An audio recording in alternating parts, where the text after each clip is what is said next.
முதுகலை ஆசிரியர் தேர்வுக்கு தயாராகி வரக்கூடிய உங்கள் அனைவருக்கும் என்னுடைய இனிய வணக்கம். ஆசிரியர் தேர்வு வாரியம் கடந்த 10ஆம் தேதி முதுகலை ஆசிரியர் தேர்வுக்கான அறிவிப்பை வெளியிட்டிருக்கிறாங்க. அது மட்டும் இல்லாமல் கல்வியியல் அப்படின்னு சொல்லிட்டு எஜுகேஷன் அப்படின்னு நம்முடைய எஜுகேஷ்னல் சைக்காலஜி மெத்தடாலஜி இருந்த அந்த சிலபஸை இப்போ புது சிலபஸாக இந்த கல்வி ஆண்டுக்கு அதையும் மாற்றி கொடுத்துருக்காங்க. அந்த புது சிலபஸை பற்றி நம்முடைய சேனலில் ஒரு அனாலிசிஸ் வீடியோ நம்ம போஸ்ட் பண்ணியிருக்கோம். அதை இது வரைக்கும் பார்க்காதவங்க ஒரு முறை பார்த்துட்டு வந்துடுங்க. ஸோ தொடர்ந்து நம்ம சேனலை ஃபாலோ பண்ணுங்கள். முக்கியமான தலைப்புகள், அதாவது தியரியாக இருக்கிற ஒரு சில கான்செப்டை தவிர மற்ற எல்லா கான்செப்டையுமே நம்ம வீடியோவாக நம்ம உங்களுக்காக ஃப்ரீயாக கொடுக்க இருக்கிறோம் நம்ம சேனலில். ஸோ தொடர்ந்து ஃபாலோ பண்ணுங்கள். உங்கள் நண்பர்கள் டிஆர்பிக்கு படிச்சுட்ருக்க எல்லாருக்கும் இந்த தகவலை கொண்டு போய் சேருங்க. சேனலை சப்ஸ்கிரைப் பண்ணிக்கோங்க. நம்ம வீடியோக்குள்ளே இன்றைக்கி கான்செப்டுக்குள்ளே போகலாம்.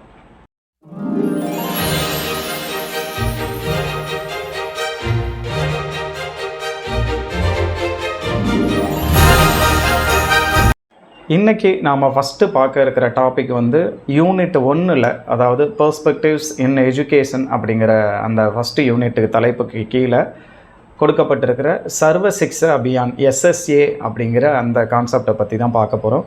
இப்போ நீங்கள் ஸ்க்ரீனில் பார்த்துட்ருக்க இந்த SSAக்கான இமேஜ் நிறைய பள்ளிகளோட செவுத்தில் வரையப்பட்டிருக்கும். இது நம்ம எல்லோரும் பார்த்துருப்போம். ஸோ இது ஒரு இயக்கமாக அரசு மத்திய மாநில அரசு ரெண்டும் சேர்ந்து இதை கொண்டு போனாங்க. இந்த திட்டத்துக்கு பேர் அதனால தான் இது ஒரு மூமெண்ட் அப்படின்னு சொல்கிறோம். அதாவது அனைவருக்கும் கல்வி இயக்கம் அப்படின்னு கொண்டு போனாங்க. இதை ஒரு இயக்கமாக மாற்றி எல்லாருக்கும் கொண்டு போய் சேர்க்கணும் அப்படிங்கிறதுக்காக திட்டமிடப்பட்டது. இதனுடைய நோக்கம் என்ன அப்படின்னு பார்த்தோம் அப்படின்னா, எஜுகேஷன் ஃபார் ஆல், அனைவருக்கும் கல்வி, எல்லா குழந்தைகளுக்கும் இந்த இதில் கல்வியை கொடுத்துடணும் அப்படிங்கிறதான் நோக்கம்.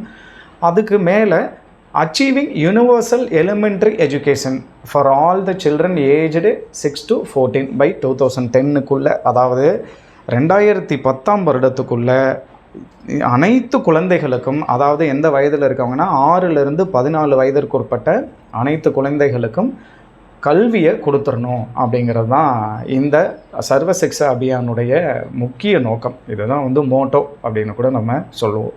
ஸோ இது எந்த வருடம் துவங்கப்பட்டது அப்படின்னா 2001லேருந்து 2002 அந்த கல்வி ஆண்டில் துவங்கப்பட்டது. அப்போதைக்கு யார் பிரதமராக இருந்தாங்க அப்படின்னா வாஜ்பாய் அவர்கள் பிரதமராக இருந்தாங்க. அந்த டைமில் கொண்டு வந்த திட்டம் தான் 1999ல் ஒரு கமிட்டி இதுக்காக அமைக்கப்பட்டு அதன் பிறகு 2001ல் இத்திட்டம் நடைமுறைப்படுத்தப்பட்டிருக்கு. இந்த திட்டத்துக்கு மத்திய அரசு மாநில அரசு ரெண்டு பேருமே இணைஞ்சு இந்த சர்வ சிக்ஷா அபியான் அப்படிங்கிற திட்டத்தை செயல்படுத்துகிறாங்க. இந்த சர்வ சிக்ஷா அபியான் அந்த திட்டத்துடைய நோக்கம் என்ன, அப்ஜெக்டிவ்ஸ் ஆஃப் SSA அப்படிங்கிறதான் பார்க்க போகிறோம். ஸோ ஃபஸ்ட்டு அப்ஜெக்டிவ், இதோட முக்கிய நோக்கம் என்ன சொல்கிறாங்க அப்படின்னா, all children complete 5 years of primary schooling by 2007, அதாவது 2007ஆம் வருடத்துக்குள்ளே 5 வருட தொடக்க கல்வியை எல்லா குழந்தைகளும் முடிச்சிருக்கணும் அப்படிங்கிறது தான். இப்போ நம்ம ஏற்கனவே இந்த திட்டம் துவங்கப்பட்ட ஆண்டு பார்த்துருந்தோம், 2001லேருந்து 2002. ஸோ 2002லேருந்து 5 வருஷம் நாம் கால்குலேட் பண்ணிக்கிட்டோம்னா இந்த தொடக்கப்பள்ளி வகுப்பு அது 2007 இருக்கும். ஸோ 2007க்குள்ளே 5 வருடம் தொடக்கப்பள்ளி வகுப்பை அவங்க முடிச்சிருக்கணும் அப்படிங்கிறத ஒரு நோக்கமாக கொண்டிருந்தாங்க. அதுக்கப்புறம் 8 வருட படிப்பு, நீங்கள் 2002லேருந்து டோட்டலாக 8 வருடம் கால்குலேட் பண்ணோம்னா 2010 வரும். ஸோ 2010 வருடத்துக்குள்ளே 8ஆம் வகுப்பை அந்த குழந்தைங்க சேர்ந்தவங்க எல்லாரும் நிறைவு செய்கிறத உறுதிப்படுத்திடணும். எல்லா குழந்தைகளும் 6லிருந்து 14 வயதிற்குட்பட்ட எல்லா குழந்தைகளும் முடிச்சிருக்கணும் அப்படிங்கிறது இந்த திட்டத்தோட அடுத்த முக்கிய நோக்கமாக இருந்தது. அதுக்கப்புறம் பார்த்தோன்னா யூனிவர்சல் ரிட்டன்ஷன் இன் 2010, 2010க்குள்ளே பள்ளியில் சேரக்கூடிய எல்லா குழந்தைகளையும் பள்ளியிலேயே தக்க வைக்கணும். எந்த குழந்தைகளும் ட்ராப் அவுட் ஆகக்கூடாது. யூனிவர்சல்னு நம்ம சொல்கிறதுக்கு காரணம் அப்படின்னா, எல்லா குழந்தையுமே 6லிருந்து 14 வயதிற்குட்பட்ட யார் இருந்தாலும் அவங்கள பள்ளியில் சேர்த்துடணும். 5 வருஷம் முடிக்க வைக்கணும். 2007ல் 2010ல் 8 வருஷம் முடிக்க வச்சிடணும். பள்ளியை 2010 வரைக்கும் பள்ளியை விட்டு இடையில அவங்கள ட்ராப் அவுட் ஆக விடாமல் இடைநிற்றல் இல்லாமல் வச்சுக்கணும் அப்படிங்கிறது தான் அது நோக்கமாக இருந்தது. அதுக்கப்புறம் இன்க்ளூசிவ் எஜுகேஷன் சொல்கிறோம், உள்ளிணைந்த கல்வி. இப்போ 100% நாம் கல்வியை எல்லாருக்கும் கொடுக்கணும் அப்படின்னா, உள்ளிணைந்த கல்வி அப்படின்னா என்ன, எந்த வேறுபாடும் இல்லாமல் எல்லாருக்கும் சமமாக கல்வி. இப்போ மாற்றுத்திறனாளி குழந்தைகள் இருப்பாங்க, ஸ்பெஷல் நீட்ஸ் அப்படின்னு சொல்கிறோம், சில்ட்ரன் வித் ஸ்பெஷல் நீட்ஸ்ன்னு சொல்லுவோம். ஸோ சிறப்பு தேவையுடைய குழந்தைகளுக்கு அவங்களையும் பள்ளியில் சேர்த்தா தான் நம்ம 100% அச்சீவ் பண்ண முடியும். இப்போ 6லேருந்து 14 வயதிற்கு உட்பட்ட குழந்தைகளில் எல்லா வகையான குழந்தைகள் இருப்பாங்க. மாற்றுத்திறனாளிகள் இருப்பாங்க, மென்டலி ரிட்டார்டட் சில்ட்ரன் இருப்பாங்க. இப்போ இவங்க எல்லாருக்குமே ஒரே மாதிரியான கல்வியை கொண்டு வந்து சேர்த்துறணுங்கிறது தான் உள்ளிணைந்த கல்வி. யாரையும் விட்டுறக்கூடாது, வேறுபடுத்தி பார்த்துடக்கூடாது அப்படிங்கிறதுக்காக உள்ளிணைந்த கல்வி அப்படிங்கிற ஒரு கான்செப்டை இங்கே சொல்கிறாங்க. அடுத்த நோக்கம் பார்த்தோம் அப்படின்னா யுனிவர்சல் ஆக்சஸ் அப்படின்னு சொல்கிறோம். அதாவது அனைவருக்கும் கிடைக்க செய்யணும், எந்த குழந்தைங்களுக்கும் கல்வி கிடைக்காம இருந்துடக்கூடாது அப்படிங்கிற ஒரு நோக்கம் இருந்தது. அதுக்கப்புறம் குவாலிட்டி எஜுகேஷன் ஃபார் ஆல், அதாவது 6லேருந்து 14 வயதிற்கு உட்பட்ட எல்லா குழந்தைகளுக்கும் கல்வி கொடுக்குறோன்னு சொல்லிட்டோம். அதுக்காக தரத்தில் எந்த இதுவும் பண்ணிடக்கூடாது, குவாலிட்டியான எஜுகேஷன் எல்லா குழந்தைகளுக்கும் சமமாக போய் சேரணும் அப்படிங்கிறதையும் சொல்லிடுறாங்க. அதுக்கப்புறம் ஜெண்டர் அண்டு சோசியல் ஈக்விட்டி அப்படின்னும், பாலின சமூக சமத்துவம் கொடுத்துடணும், எல்லாருக்கும் ஈக்குவல் ஆப்பர்ச்சுனிட்டி. ஒரு விமன்கிறதுனால அவங்க கல்வி கிடைக்காமையோ இல்லை சமுதாயத்தில் ஒரு பின்தங்கியோர் அப்படிங்கிறதுனால அவங்களுக்கு கல்வி கிடைக்காமையே இருந்துடக்கூடாது, எல்லாருக்கும் சம வாய்ப்பை கொடுத்துடணும், சமத்துவமாக அவங்களுக்கு கல்வியை கொடுத்துடணும் அப்படிங்கிறதுக்காக இந்த திட்டம் சொல்லப்பட்டிருக்கு. அதுக்கப்புறம் பார்த்தோன்னா identify out of school children, அதாவது பள்ளிக்கு வெளியே உள்ள குழந்தைகளை அடையாளம் காணுதல் மொதல் விஷயம். ஏன்னா ஸ்கூலுக்கு வர்ற குழந்தைங்களை பற்றி பிரச்சனை இல்லை, பள்ளிக்கு வராமல் இந்த வயசில் எந்தெந்த குழந்தைகள்லாம் வெளியே இருக்காங்கங்கிறதெல்லாம் அடையாளம் கண்டு அவங்களையும் கொண்டு வந்து பள்ளியில் சேர்க்க ஆரம்பிக்கணும். ஸோ அதுதான் முக்கியமான விஷயம். அப்போ தான் 100% நம்ம 6லேருந்து 14 வயதிற்குட்பட்ட குழந்தைகளுக்கு கல்வி கொடுக்க முடியும் அப்படிங்கிறத நம்ம சொல்லிடுறோம். ஸோ அதை நம்ம அடையாளம் காணுறோம். அதுக்கப்புறம் ஹோலிஸ்டிக் டெவலப்மெண்ட் அப்படின்னு சொல்கிறோம். அதாவது முழுமையான வளர்ச்சி இருக்கணும், இதில் எல்லா பக்கத்தையும் நம்ம பார்க்கணும். ஒரு எஸ்எஸ்ஏ திட்டம்ங்கிறத அனௌன்ஸ் பண்ணிட்டோம், அதுக்கு என்னென்ன தேவையோ அது அத்தனையும் கொடுத்து எல்லா குழந்தைகளையும் கல்வி கற்க வைக்கணும் அப்படிங்கிறது தான் இந்த எஸ்எஸ்ஏவோட நோக்கமாக இருக்குது. அடுத்த தலைப்பு நாம் பார்க்குறது ஃபீச்சர்ஸ் ஆஃப் எஸ்எஸ்ஏ.